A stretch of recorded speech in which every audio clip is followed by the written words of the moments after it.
Hello again and welcome to the world of Four Wheels Good. Well, this week we'll be perusing several British classics, taking an in-depth look at a couple of select German vehicles and plunging headfirst under the bonnet of an overheated Fiesta. Also, keep watching because later on we'll be giving you the opportunity to win VIP tickets as guests of Goodyear to this year's Grand Prix at Silverstone in July. A fantastic opportunity to slummix with the cream of Formula One. But first, have you ever wondered why the pricing of two very similar cars can be so different? Well, there are reasons. John Stanley, author of the Stanley Classic Car Yearbook, has had the Jaguar XK8 and the Aston Martin DB7 on a month-long test to find out whether they're worthy of the coveted title of Classic. A casual eye will see these two cars as very much alike, but John uncovers their many differences. This is Weston Manor in Oxfordshire.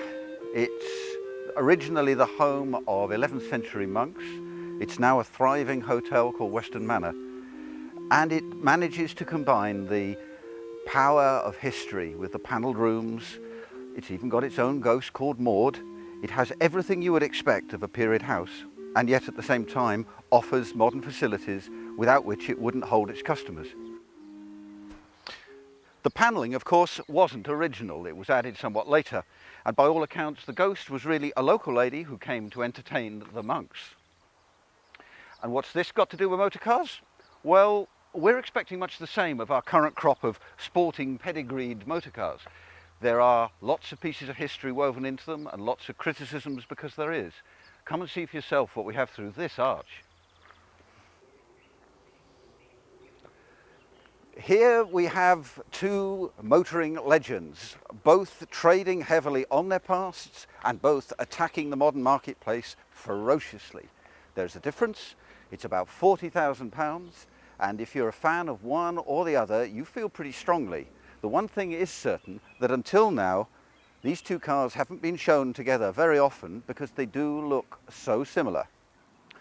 In the blue corner, we have the XK8, Jaguar's new glamorous car, complete with its brand new V8 engine and carrying those famous XK initials that is part of its history. And in the silver corner, we have the DB7, the seriously glamorous, best-selling Aston Martin, complete with its 3.2 supercharged engine, equally well trading on its DB past. Considering the £40,000 price difference between them, they're not really rivals, and yet they are in exactly the same market. Which is best? Which would suit you if you were dreaming? In 1961, Jaguar launched the E-Type in Geneva, the motor show.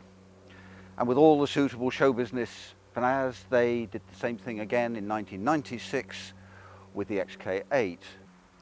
The basic bestseller that they have achieved in sports car terms until this car was the XKS, and the XKS platform was central to the design of this car.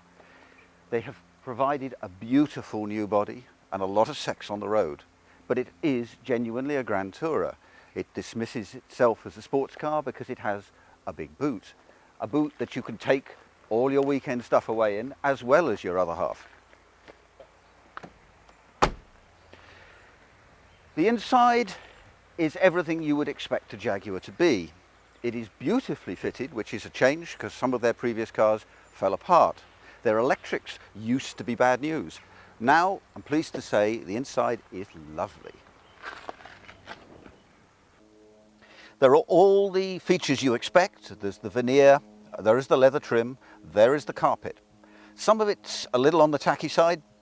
Steering wheel is a good case in point. There's no real need for part wood, part leather, unless it wants to look good in a brochure. The travelling in this machine is splendid. It is extremely comfortable. The suspension has set itself up as a touring car, and really, although it looks like an outright sports car, it is a very grand means of transport. The pedals are nicely spaced. There is a huge rest for your left foot for these long journeys where you don't need to be doing a lot. There is excellent audio facilities with controls on the wheels, so you can move your audio up and down and answer your phone and play all the games that Jaguar drivers like to. The air conditioning is clean and simple. It's very easy to dial up and down with just one knob. It's a fully automatic box, 5-speed, and to many people that's a shame with Jaguars. But in fact, their J gate gives you the option of either.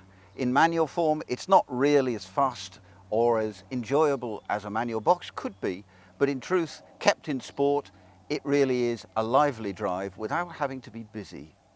Needless to say, there are a lot of buttons and dials and all the things you'd expect. There is one which as yet I haven't figured out. It's called Valet, and it's here. I haven't had a drink served yet.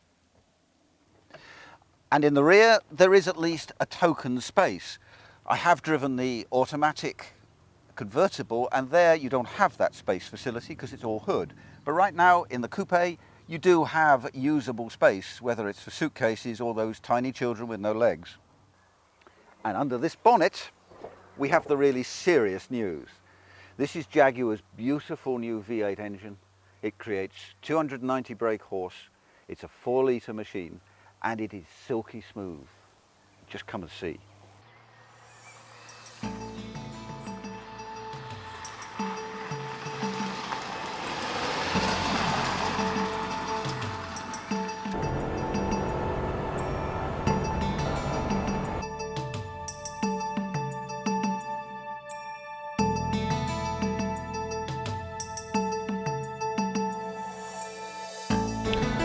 Now, driving this Jaguar is definitely an experience.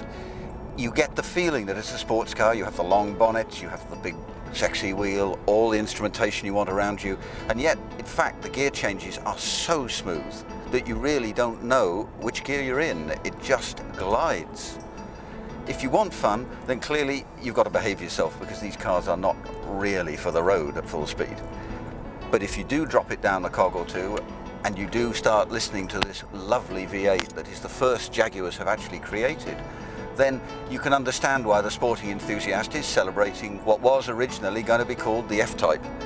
It in fact has in midsection quite a lot that it borrows from the race car, the XK813, which actually never made it into production. It's a very smooth package, and it is wonderful for long road journeys where you don't want to concentrate all the time on driving, but when you do want a bit of fun and you drop it down a gig, you can push it. And the revs climb, and it's fun suddenly. So that was Jaguar's offering, and this is the Aston Martin. Yes, it's based on the same platform. It was still an XKS in its nucleus. But this was designed by Ian Cullen, who had a DB4 in the design studio with him throughout for his own inspiration and to make sure that he perpetrated all the same things. These lines on the sides, which were on those cars, the headlight fairings, all the same styling codes. The style is beautiful, it's slippery, it's very, very fast. But it does trade on the past. Its Grand Touring credentials are adequate. They're not as good as the Jaguars, but they are weekend equipment at the very least. And inside, well, they've managed most of the tradition, along with a few little extras like veneer, which not too many Aston Martin fans seem to remember having. The control panel is functional and it's traditional. They're lovely, beautiful dials. They look and feel like Aston Martin, and they tell you exactly what you want to know. Some of the other information's a little more confused. The radio and cassette deck are definitely not belonging in this car. I can't get a cassette in if you're in top gear or you're in first gear, and on a motorway that's not ideal. The door handles are definitely a surprise. Anyone who owns a Mazda MX-5 will recognise them instantly. They don't belong on an £80,000 Grand Tourer. There is the expected coin holder, which most executive cars seem to have. This one is very beautiful, and it has a cover, and when you pull it back, you can find all kinds of change in there from everyone before you because you can't get it out. As to the pedals, they're a serious shock. There is no rest on the left for these long journeys you're apparently able to do in this car, and the throttle, which inevitably is going to be somewhere near the floor, if you are in trouble, you can't get it past the brake. They've taken the corner off it to try and assist you, but it's a very long way up and over, and every time you catch it. And under here is definitely Aston's pride and joy. It is a 3.2 supercharged engine. It's twin cam, it's built by Tom Walkinshaw. It is a real flyer. It's definitely what you're buying.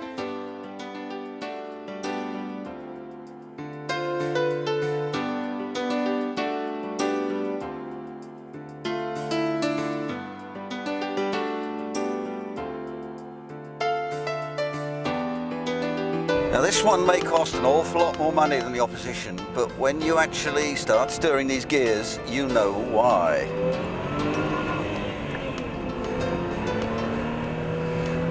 The supercharged engine develops over 300 brake horse, and it's there all the way through. It doesn't have the excitement of a turbocharger which will suddenly give you a belt in the back. It's there right the way through. And if you love motoring, and if you've ever dreamt of an Aston Martin, this is definitely the one. I've driven this car and the Jaguar for 1,000 miles for next year's Stanley Classic Car Yearbook, trying to judge whether they genuinely are future classics, or whether they're just trading on the past. It seems, having had both of them for a serious period now, that both of them have succeeded, just as that hotel has, in encompassing the ghosts from the past and the best of what is in the future. It really is a delight to drive a car like this, and thank God Ford have put the money into both of them. So, which one would you buy? There's definitely horses for courses. There are followers of Jaguar and followers of Aston Martin, and those people will always be sure which they would buy. The truth is that these are both grand touring cars. The Jaguar will undoubtedly take you from A to B in great style and great comfort, and you'll arrive the other end quickly and safely. The Aston Martin, truthfully, is flawed. It will do the same thing. It will be a little bit more rugged about getting you there. The gearbox is definitely a bit of a struggle. The pedals are a bit of a maze. But if your passion is for driving hard and the corners invite you, then in the end it's going to be the Aston. There isn't a clear winner between these two because they are genuinely designed for different markets. A very shrewd Ford Motor Company saw that both these companies needed more money than they could individually justify. They've used a basic idea and taken it in two different directions. And it's the Ford Motor Company who are in the end the winners, because they have found in the Aston Martin DB7 their all-time best-selling Aston. It's a younger age group than the other Aston drivers, and therefore they will keep them. And with Jaguar, they have done exactly the same thing. The Jaguar is now the best-selling Jaguar sports car of all time, and both these are new. Just like Maud, who haunts this place, so the histories of Aston Martin and Jaguar are haunting these two models. We don't mind that any more than we mind the ghost or the panel room. We enjoy those elements of the past, as long as the service and what you get from them is good. And with both these two, Ford have definitely found winners. John Stanley there with his expose on a couple of classic cars I wouldn't mind owning.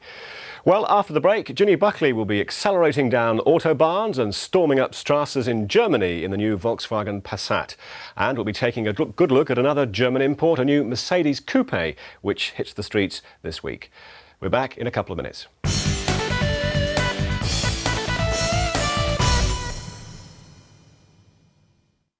The Volkswagen Passat Saloon is currently riding high in the car charts as What Car's #1. It's taking Europe by storm. Volkswagen have surprised everyone by making it so different to previous models. About 3/4 of all the Passats sold in this country are estates, but in the rest of Europe the Saloon has the lead. So Ginny hot-footed it over to Germany to test drive the latest Volkswagen Star. The old Volkswagen Passat was never a huge hit in Britain, but of the numbers that were sold, it was the estate that most buyers went for. The trusty, reliable, good old workhorse. But the coming of the new Passat Saloon has changed things just a bit. VW can't make them fast enough, and queues to own one are longer than traffic jams on the M25. And what of the trusty estate? When it finally arrives, will it have changed from workhorse to true thoroughbred? Well, we've been invited to Hamburg in Germany to the press launch to find out. And here is the familiar front of the Passat that we know and we love. But of course, it's the back end that we've all come to Germany to see. So follow me and take a first look.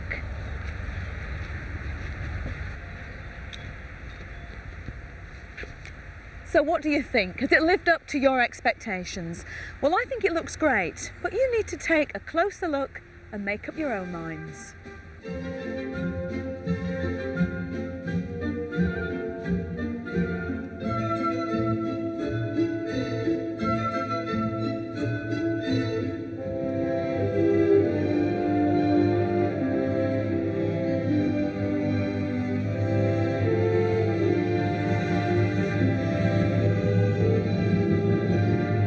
The old Passat Estate, it wasn't a huge hit in Britain, but the numbers that were sold, by far more of the estate were sold than the saloon. So why has it taken so long for the estate to arrive this time? I think if you look in the normal introduction of product, the estate has really followed very quickly behind the saloon. Traditionally in the past we had to wait about a year for new model variants to come through, and in fact we have deliberately delayed the introduction into the UK. We could have had it in July, but we have so many outstanding orders for saloon, we've decided to put it back to October, to the motor show, so that we can fulfil the saloon orders more readily.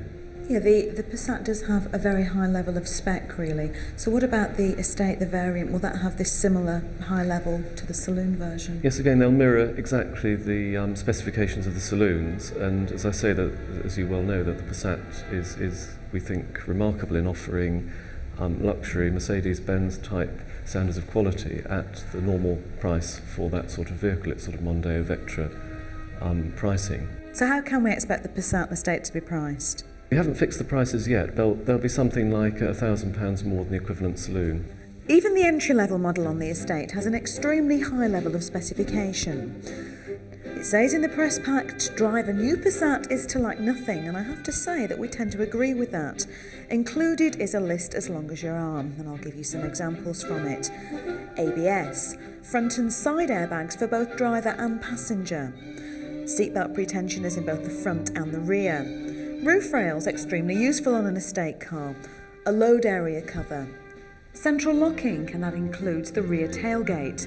Electrically heated remote-controlled outside mirrors, electric front windows, a steering wheel column that's adjustable for both height and reach, a fuel filler flap that has a remote release, rear head restraints, and a centre rear armrest. And of course, rest assured, there are 2 cup holders in there as well. Of course, this is the bit on an estate car that everybody's interested in, and this time around the all-new Passat Estate certainly has far more luggage capacity. If it means anything to you, it's up by 30 litres to a vast 495 litres. But what there are a couple of really nice touches that make it just that bit easier to store things. There's a great pull-out luggage cover, good for safety, and also some handy little clips all around the back here that mean you can tie up those bulky items and keep them down.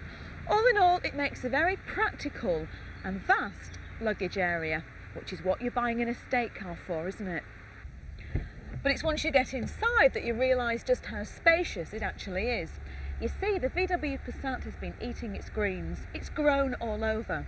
It's grown 8 centimetres in length, 2.5 centimetres in width and 5 centimetres in height. And that extra height and the fact that the estate version has a flat roof instead of the curved version of the saloon gives rear passengers plenty of headroom, which is really quite needed. It also has more legroom for rear seat passengers than any other vehicle in its class.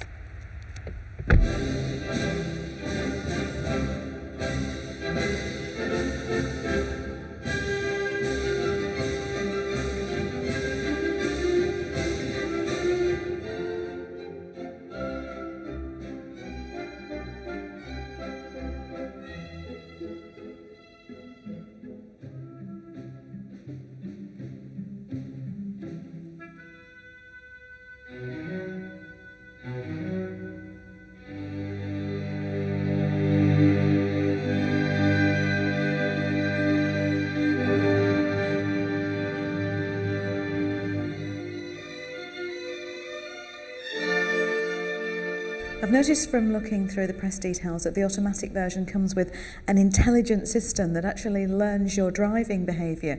Can you explain this? Yes, it is an adaptive system, and for example, automatic gearboxes will change up and down at predetermined points. And if a driver is driving gently, so on a light throttle, the gear change will generally, the car will change up early. You can always get maximum performance when you put your foot flat on the floor, but it adapts to different driving styles. So if you're a sporty driver, it will gradually learn the fact that you're applying a lot of acceleration and adapt the change points accordingly.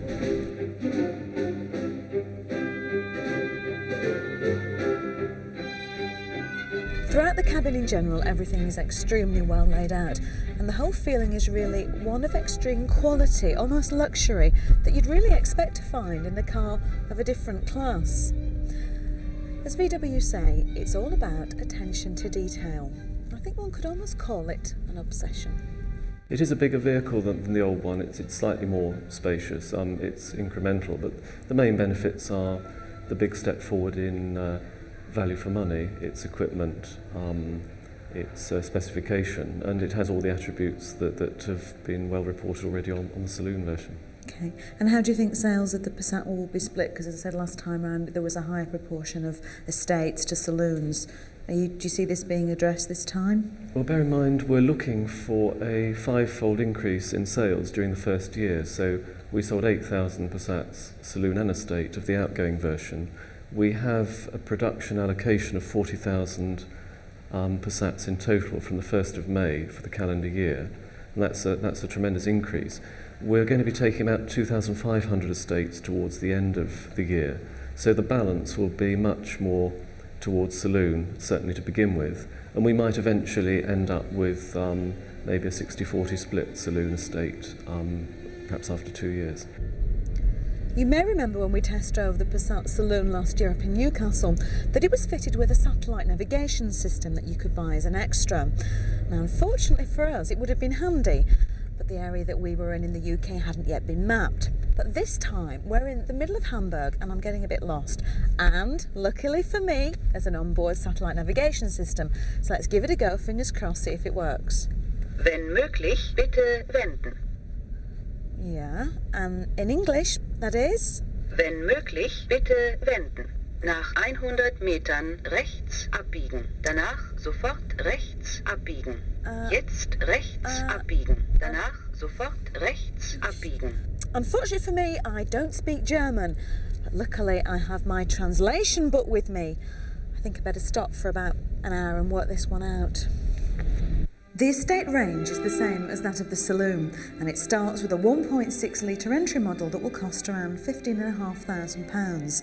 There's a 1.8 litre at £16,000, and a 1.8 litre turbo, which at around £18,000 gives you 150 brake horsepower and that extra performance that will be ideal if you tend to travel with a full load. Also included is a range of diesels.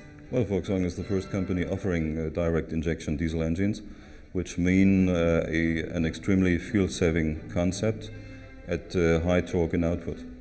Estate cars used to be ugly and designed for the purpose only. But these cars have become so popular in the recent years, so design is a very decisive factor, yes.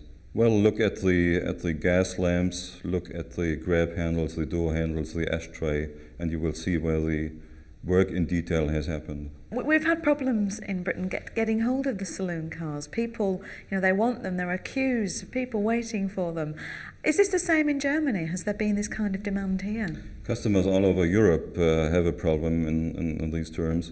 We have orders for about 170,000 cars in Western Europe and 77,000 alone in Germany. So you can imagine that a customer in Germany this year can't unfortunately get his car. He has to wait until next year. And what about the employees in the factory at Wolfsburg? I imagine that they would be due a new Passat to drive. Are they all driving around in the new Passats? Well, there's no difference between an ordinary customer and a Volkswagen employee. We try to meet the demand as fast as we can. Everyone has had very high expectations of the new Passat Estate, and it's lived up to those. The whole package must make it a class leader, and you may think that you've found the perfect estate car for you. But before you dash off to your local dealers with cash in hand ready to place an order, I'm sorry, but I've got a bit of bad news. The demand for the saloon has been so great that the arrival of the estate cars is going to be delayed. But don't worry, it's not a personal thing. Even the people who have worked on making this vehicle in Germany have got to wait for it as well. And if you want my advice, it's a car worth waiting for.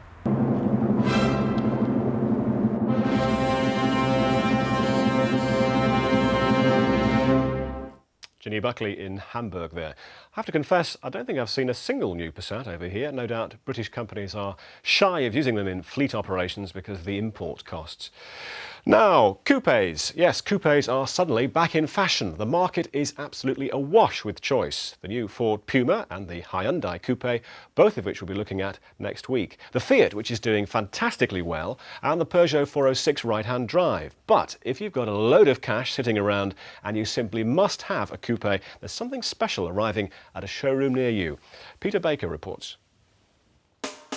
Launched this week, the new Mercedes-Benz CLK Coupe is rewriting the record books. Already, more than 1,600 customers have placed orders for this sleek and sporty coupe. This is actually higher than orders for the SLK sports car at the same time before launch.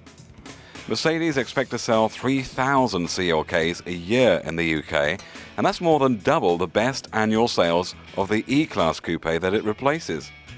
The car will no doubt appeal to a much wider audience than its predecessor, thanks partly to a lower entry point, which means a CLK can be delivered fully equipped at an on-the-road price of £26,640.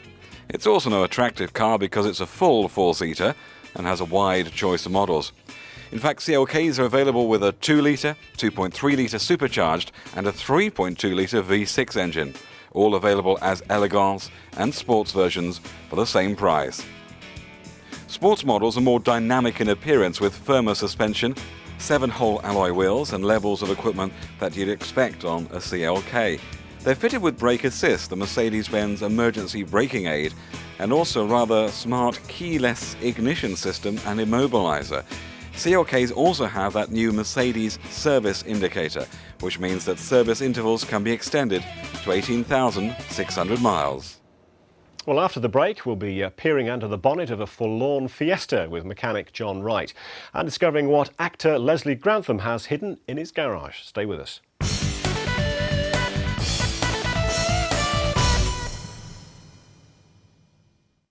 Hi, welcome back. Well, ever since Four Wheels has been on the air, we've been getting letters, calls, faxes, emails and smoke signals even, asking us to have a feature on vehicle maintenance. Well, those requests have not fallen on deaf ears. This week we introduce a regular spot in which mechanic and spare parts expert John Wright gets his hands dirty, helping to fix those common problems we all have beneath our bonnets. John will be demonstrating how we can save money at the local garage and explaining why that repair bill can sometimes break the bank. John's task this week involves cooling things down in a particularly hot Fiesta.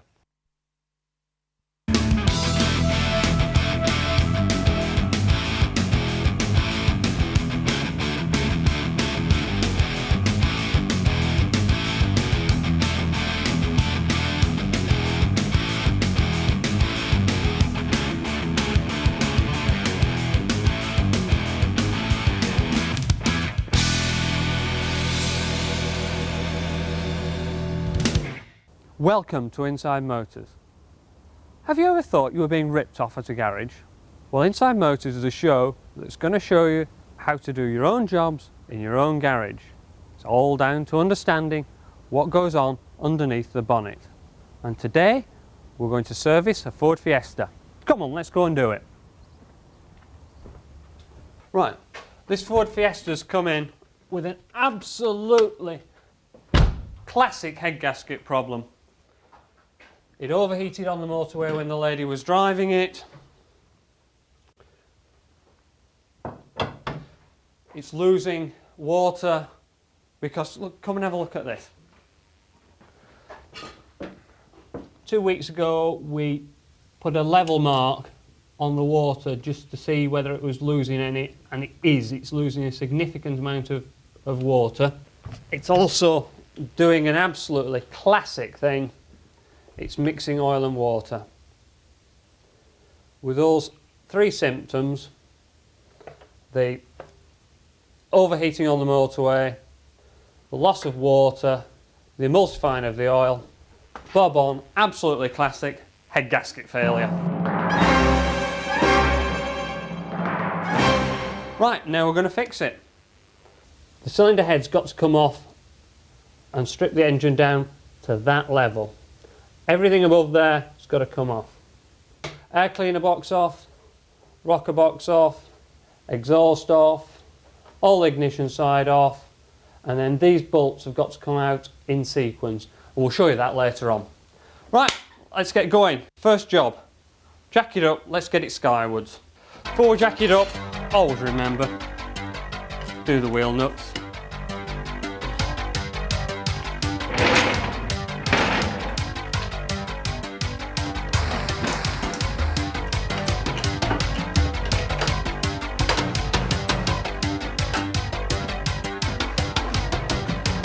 This is where you get J. Arthur's cramp. Right, now we've got it high enough, we'll just put some axle stands in.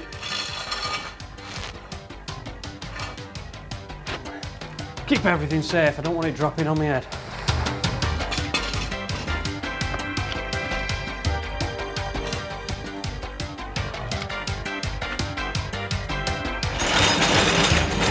And with the wheels on, I just like to give them a little push, make sure they're not going to fall down on me. Right, get that out of the way. And what I'm going to try and do is just empty the radiator a little bit so we don't get wet.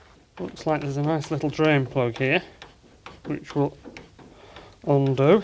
Right, now the radiator is going to drain down when we release the pressure cap from the reservoir.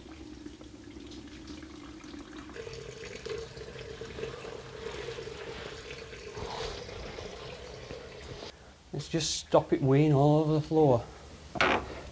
And do this properly tight actually, because we're not going to have to open it again.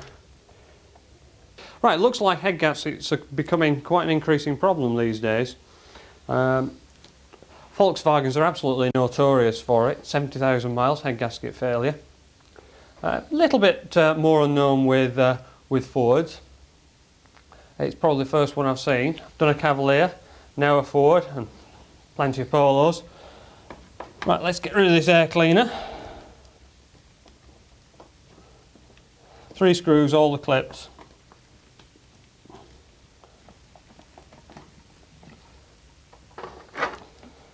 Right. And that is absolutely filthy. Right, that off, and that should come away reasonably well. Let's get some pliers and get rid of those bits. And that clip. There we go. Okay, one air cleaner box away. Right, now we've got rid of the air cleaner, we're going to have to get rid of the fuel injection unit and the accelerator cable. Well, I'm just looking what they're star drives on the carburettor, and there's a little clip down here on this. In general terms, it's a good idea to make sure you've got the correct kit, and if you don't know what kit you want, pick up a manual from your local DIY place. See what these are like. Ford are using increasingly more of these star drives. They're like the old Allen key, but they have splines on them.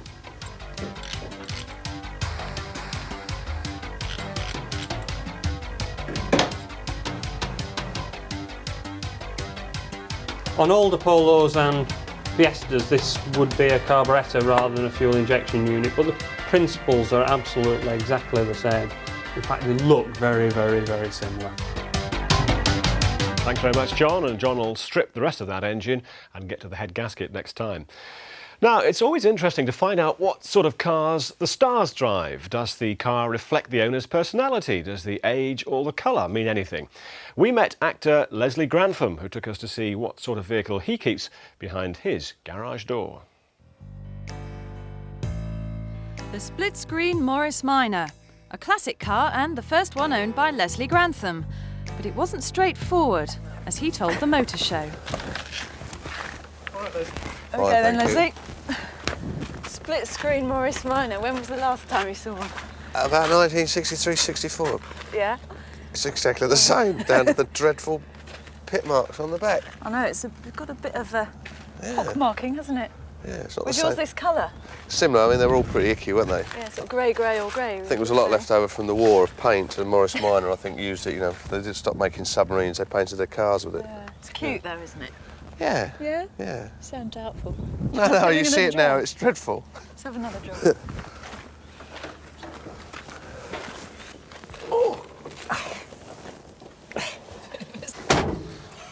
It's a tight old squeeze, It isn't certainly it? is. How did anyone ever conceive any children in this? I don't know. No. Anyway, we won't go into that. So what's the story then, Leslie? Tell me about buying one of these. 4 of us, we bought a car. We decided we were going to buy a car. What did you pay for the car? I think it was either £28 or £26, 28 or 36 or something like that. But it worked out that I know I put £8 in, and that was slightly less than everyone else.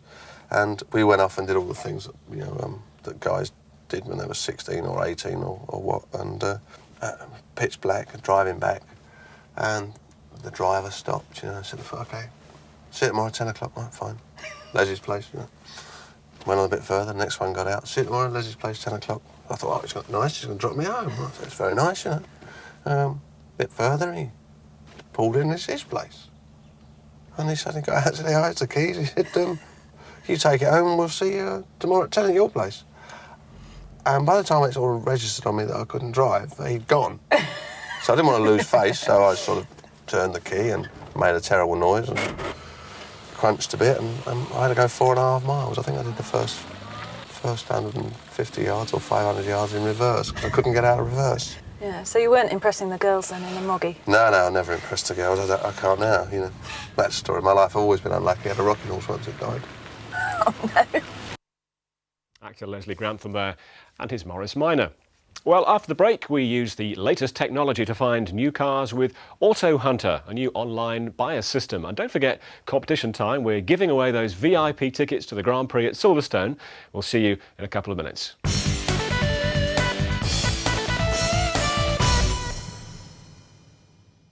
Hi, welcome back. Now, are you fed up with your old car? Are you looking for a replacement?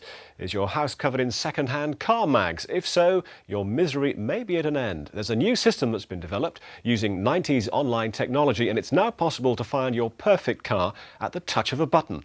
Here's Peter Baker. If for you the only way of getting into a new car is in a car showroom, you're left with second-hand car buying, which can be a nightmare. There's an awful lot of cars out there which are for sale, but they're always the wrong models in the wrong area. Trawling the small ads looking for exactly the model you want in the area you want. But now you can stay at home and let the mouse do the walking.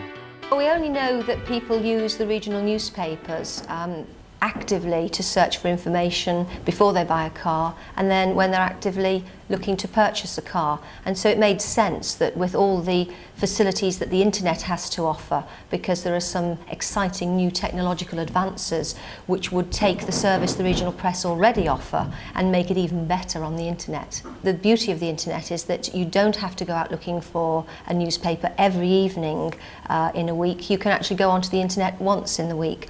And because Auto Hunter comes with a power search facility, which means that you can register details of a specific car you'd like to find, and the power search goes away and actually searches daily for you, it stops that daily trek to the shop to buy a newspaper. The computer's actually doing that on your behalf. Anybody who uploads a car will find that the database has been built with every known make and model, so we shouldn't have a problem with someone coming up with something unusual or foreign, because all British and foreign cars are loaded on the database, and as soon as one becomes available through a newspaper, we can actually pinpoint that on the system.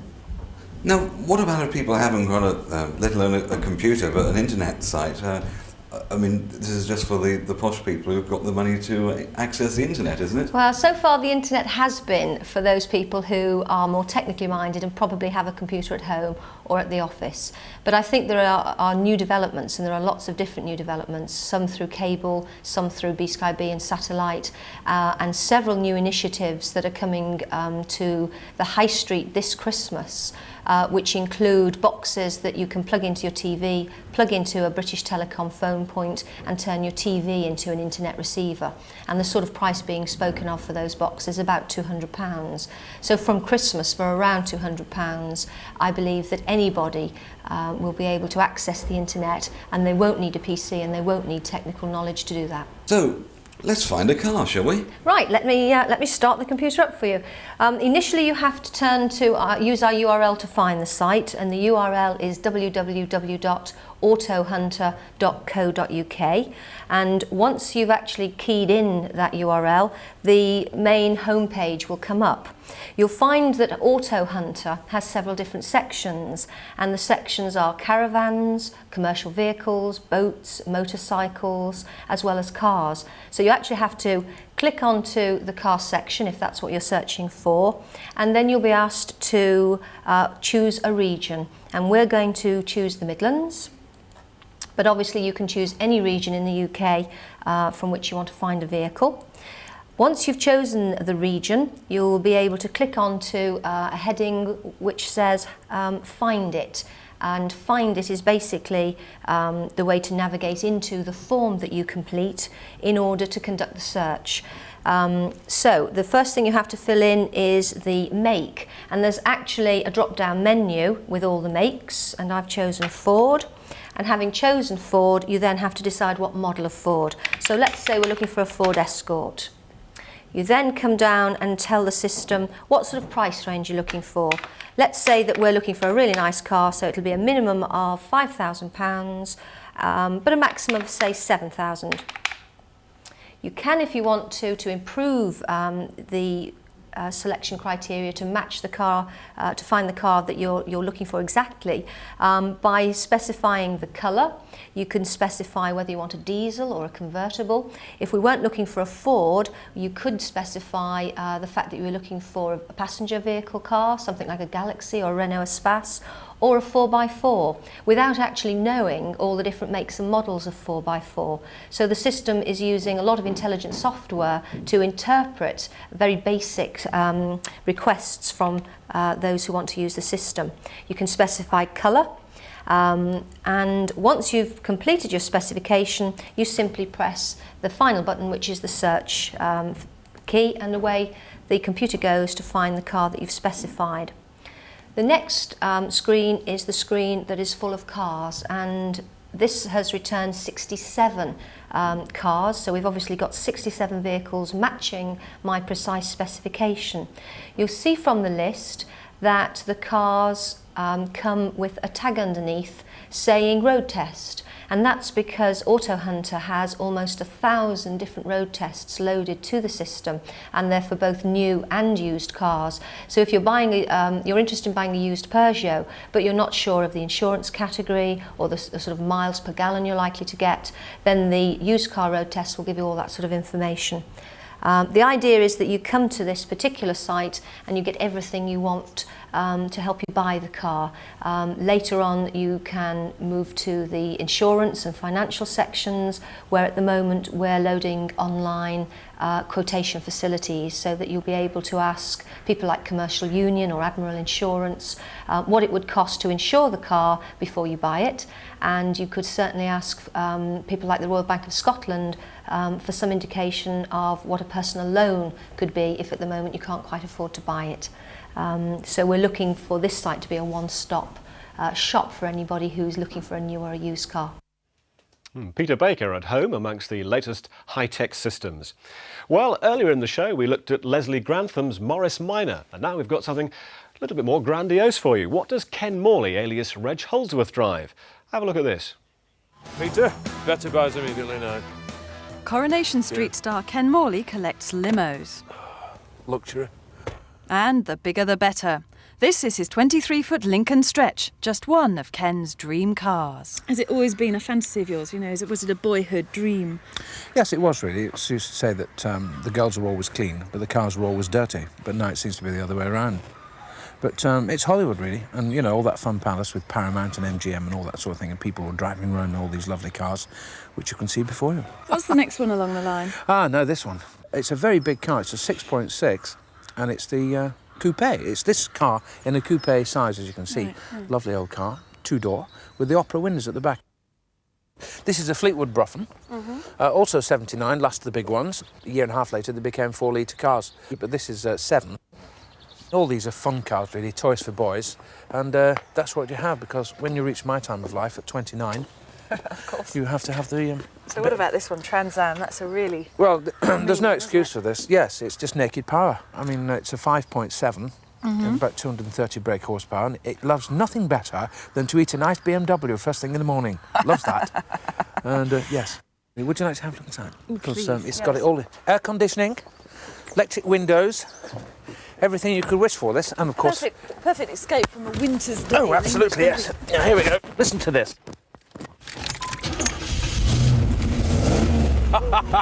You don't play with me, boy. Woo-hoo-hoo. Ah, it's like a satellite, son.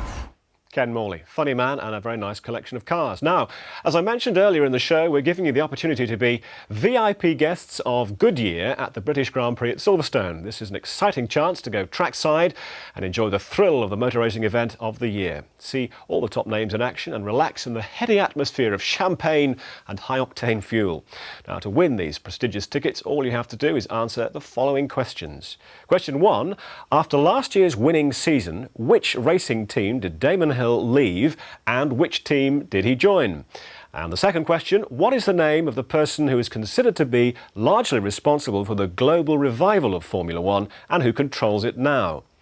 Send your answers on a postcard, please, to Grand Prix Competition, Meta Motors, Granada Sky Broadcasting, Key Street, Manchester, M69EA. And good luck with that. That's about all for this week, but I've just got time to tell you about what's in store for next week's programme. We've got Ferraris, the new Mazda MX-5 and an in-car navigation system. And if that's not enough to whet your appetite, we'll be over in Bavaria taking a good look at the new Ford Puma, which is going to be a big success. And I can assure you, you won't be disappointed. So join us next week. From all of us here, goodbye.